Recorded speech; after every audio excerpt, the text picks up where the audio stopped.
요즘 신조어로 살기 힘든 서울을 서울공화국, 저희같이 지방에서 온 사람들을 서울 이민자라고 합니다.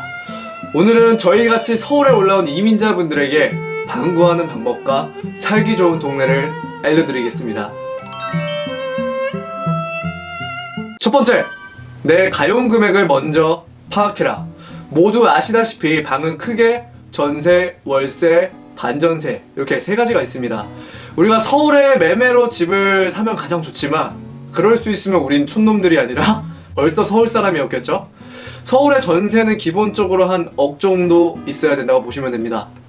대출해서 월세보다 저렴한 이자를 내는 방법도 있기는 한데 요즘에 금리가 안 좋다 보니까 요즘 전세보다는 기본적으로 월세, 반전세가 훨씬 많습니다. 이 중에서 내가 보증금을 낼 수 있는 금액을 정하고 내 월급 대비 낼 수 있는 월세를 정해서 총 보증금은 얼마, 월세는 얼마를 확정을 먼저 지어주셔야 됩니다. 부동산 가면 얼마 정도 생각하시는데요? 이게 가장 먼저 나오거든요. 그리고 방을 찾아다니면서 집주인분과 협의해가지고 보증금과 월세 비율은 조정을 할 수가 있는데요. 지역에 따라 좀 다르긴 한데 보수적으로 보통 1000에 5만원 정도 조정이 된다고 보시면 됩니다. 이게 무슨 얘기냐면 예를 들어 보증금 2천에 월세 50만원인 방이 있으면 보증금 3천만원을 내면 1000만원을 더 냈잖아요? 그럼 월세 50만원이 45만원으로 조정을 할 수가 있습니다.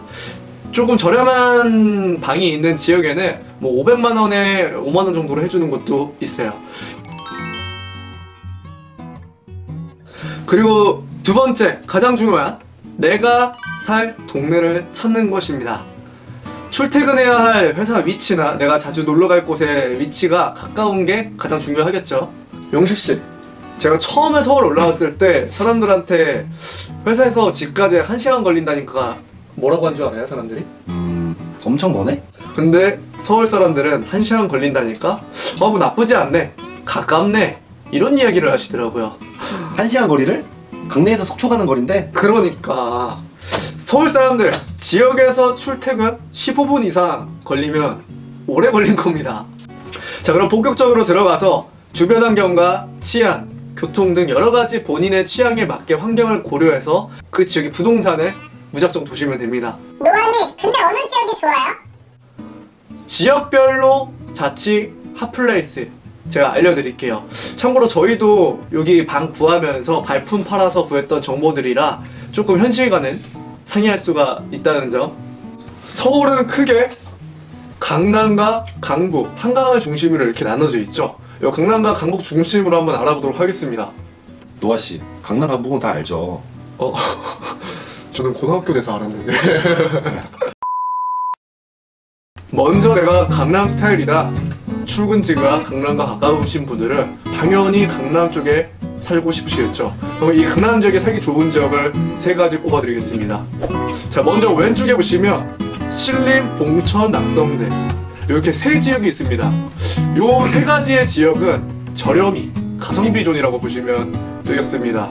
이 동네는 용식 씨가 조금 서울 오기 전에 잠깐 살아봤었어 잘 알 것 같은데 그쪽 동네는 좀 어때요? 신림, 봉천, 낙성대 쪽? 신림 쪽은 아무래도 술집이 많아가지고 좀 시끄러울 수가 있는데 봉천이나 낙성대 쪽으로 좀 빠지면은 굉장히 그 지역들이 조용하고 주거용으로는 제가 봤을 때는 딱 괜찮지 않나 생각합니다. 그때 살았던 방 가격은 얼마 정도 했어요? 제가 살았던 원룸은 방이 좀 넓었는데 1000에 40 정도? 아, 전에 사실 원룸인데. 네네, 그 정도 네. 평균가 생각하시면 되고 뭔가 좀 노후됐다 그러면 점점 더 내려가는 거죠. 아, 그때 사셨던 데는 신식 거의 신식이었어, 거의 신식. 거의 신식이었던데. 그럼 거기 주변에 좀 환경은 어때요? 아, 공원 있죠. 공원 있어요? 네, 술집도 있고 술집도 있고 나이트도 있고 나이트도 있고. 네. 알죠, 신림 카리스마 나이트. 그런 나이트. 아. 참고로 저희는 알기만 하고 가본 적은 한 번도 없습니다. 맞습니다. 일단 기본적으로 2호선 라인이어서 그죠. 되게 교통은 편할 것 같긴 한데 버스나 이런 것들도 다 잘 돼 있어요? 아무래도 제가 지방에서 왔다 보니까 지방러들의 특징이 하나 있잖아요. 버스 노선을 잘 모르니까 버스는 잘 안 타고 지하철만 타기. 아, 그래서 지하철만 네, 맞아요. 지하철만 타셨구나. 2호선만 진짜 죽도록 오지게 탔는데 굉장히 좋은 게 일단 2호선에 웬만한 게 다 있잖아요. 그렇죠. 홍대 있고 강남 있고 아, 자주 놀러 갔던 네, 지역. 건대 있고요. 아, 홍대, 강남, 건대. 네네. 한 30분 정도? 30분 내에 다 끝습니다. 30분 내에 끝는 어떻게 보면 또 또 서울의 외곽으로 보일 수 있겠지만 어떻게 보면 좀 중간 지점일 수도 있겠네요. 그죠.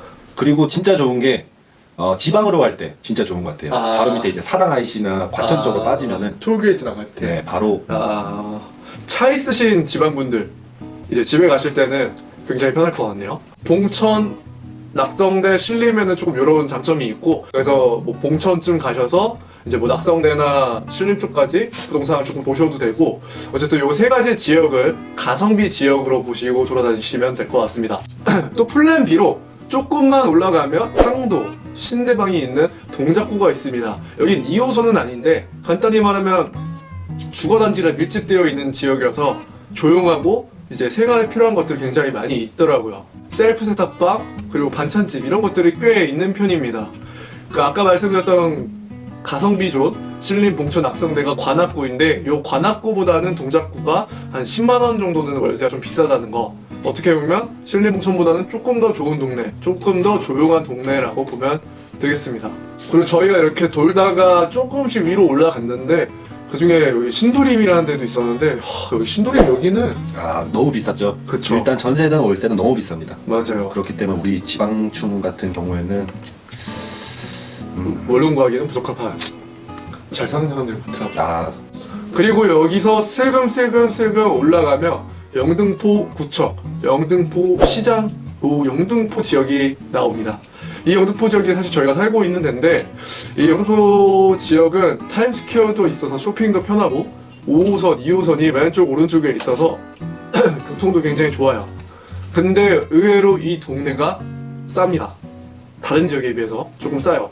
왜냐면 싼 거는 이유가 있겠죠. 환경이나 치안이 조금 안 좋습니다. 저희는 사실 건장한 남자 2명이어서 치안은 크게 신경을 안 썼는데 이쪽이 아무래도 여기 있다 보니까 조금 술 취하신 분들도 많고 지하철역에서 저희 집까지 걸어가다 보면 항상 노상방뇨하시는 분도 마주치게 되고 좀 환경적으로는 그렇게 좋은 지역은 아닌 것 같아요.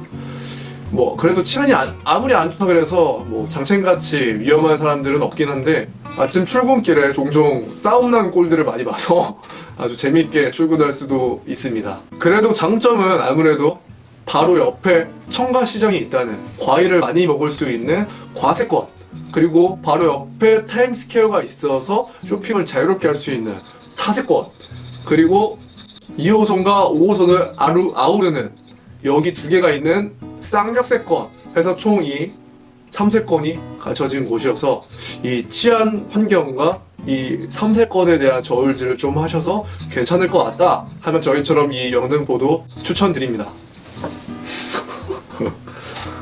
그리고 강남에서 추가로 살짝 올라가면 당산이라는 지역도 있는데 여기도 아주 좋습니다. 여기가 강남이었어요? 당산이 상당히 위쪽에 있긴 한데 한강 아래에 있긴 있어요. 그래요? 그래서 뭐 저희가 지금 말씀드리는 기준으로는 강남이기는 합니다. 당산은 2호선, 9호선이 이렇게 두 가지가 교차되어 있는데 특히 9호선은 급행열차라는 게 있어요. 서울의 9호선은 급행열차가 있어서 이제 주요 역들만 들려서 굉장히 빠르게 가는 열차라고 보면 되는데 이게 있으면 당산에서 강남 근처인 신논현까지 파워 달릴 수 있습니다. 무려 17분 만에 서울을 가로질러 갑니다. 그래서 어떻게 보면 교통은 당산 이 지역은 타클래스라고 보시면 돼요.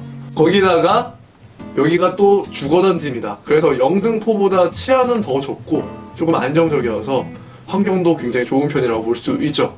근데 다른 이런 같은 환경의 지역보다는 또 가격은 합리적이긴 합니다. 영등포보다 조금 더 비싼데 거의 비슷한 곳도 있고 그랬어요. 그래서 사실 강남에서 가장 추천드리는 지역은 바로 이 당산 추천드립니다. 야이씨, 우리 왜 거기로 안 구했냐? 사실 제가 5호선 매니아여서 그리고 다양한 강북인데 여기도 회사가 강북 쪽에 있으신 분들은 강북으로 가셔야겠죠. 특히 요 신촌, 이대, 홍대 이 동네 쪽으로 많이들 가고 싶으실 거예요. 가장 핫플레이스니까. 하지만 여기가 별명이 있습니다. 버뮤다 삼각지대라고. 왜 버뮤다 삼각지대냐면 애들이 맨날 술 먹고 거기서 갑자기 사람이 사라져요. 엄청난 핫플이어서 가격도 버뮤다 삼각지대로 갔습니다. 여기는 너무 비싸다고 보시면 돼요. 광화문역, 시청역도 가깝다 보니까 회사가 그쪽에 많이 몰려 있거든요. 그렇기 때문에 이 교통편도 굉장히 좋아서 상당히 비싼 편입니다. 그러면 가성비 괜찮은 데가 어디냐면 서쪽이 아닌 동쪽을 한번 바라보시기 바랍니다. 이쪽에 보시면은 장안평이나 군자라는 지역이 있습니다. 이게 5호선을 출퇴근하시는 분들은 이 동네 추천드립니다.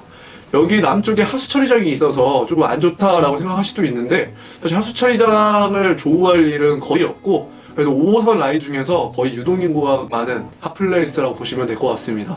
그래서 출퇴근 시간에는 조금 막힐 수는 있긴 한데 그만큼 다양한 생활 편의시설들이 많이 있고 예전에 이 장안평 쪽이 지금도 그렇지만 자동차 중고 매장이 많았어요. 그래서 어떻게 보면은 유흥주점도 좀 많고 시끌시끌한 부분도 있습니다. 근데 조금만 또 넘어가면 바로 주거단지가 있기 때문에 요 주거단지 쪽으로 조금 잘 고르셔야 될 거예요. 그리고 최근에는 장안평 쪽에 프랜차이즈 카페나 외제차 브랜드들이 많이 들어오다 보니까 이쪽에 새로운 카페 거리들이 많이 생겼어요. 나름 감성이 있는 지역이라고 보면 될 것 같습니다. 그리고 이쪽에 살면은 아무래도 성수, 건대, 잠실 이쪽도 상당히 가까워서 자주 놀러 갈 수 있죠. 그리고 강남 가성비존과 마찬가지로 저렴한 곳을 원한다. 이 강북 가성비존을 추천드립니다. 바로 여기 미아 사거리 지역인데 이 동네는 봉천만큼 싼 매물들이 꽤 있습니다. 근데 광화문 시청 이런 데가 갈아타긴 해야 되지만 생각보다 가까워요. 한 30분이면 가거든요. 30분이면 참고로 서울에서 가까운 거리입니다. 특히 이 미아역 인근 같은 경우에는 거의 4호선 중에 가장 조용한 동네라고 보시면 될 것 같아요. 거기보다 조금 더 번화된 데가 바로 이 미아 사거리역. 여기는 번화된 미아다라고 보시면 될 것 같고 여기 근처에 롯데백화점도 있고 외제차 매장들도 있어서 나는 조금 바로 앞에 가까운 데에 백화점도 있고 조금 프랜차이즈도 많았으면 좋겠다 하시는 분들은 미아보다는 이 미아 사거리역을 추천을 드립니다. 두 개 다 반값은 좀 저렴한 편이라는 점, 강북의 가성비존 미아 사거리를 추천드리고요. 사실 각 지역마다 원룸이 보증금 1000에 월세 50이다 이런 시세를 일일이 말씀을 드릴까 했는데 사실 방의 종류에 따라 상이하기도 하고 시기에 따라서 많이 다르고 어차피 부동산 발품을 다니셔야 되기 때문에 이렇게 동네만 좀 꼽아서 소개를 드렸습니다. 이 어느 동네 부동산을 들어야 할지 고민하시는 저희 같은 지방러 분들에게 도움이 되셨으면 좋겠고요. 오늘 말씀드린 지역을 한 3군데 정도 꼽아서 무작정 많이 돌아보시는 게 가장 최고입니다. 그럼 지방러 분들 좋은 집 구하시길 바라며 이상 시청해주셔서 감사합니다. 안녕. 안녕.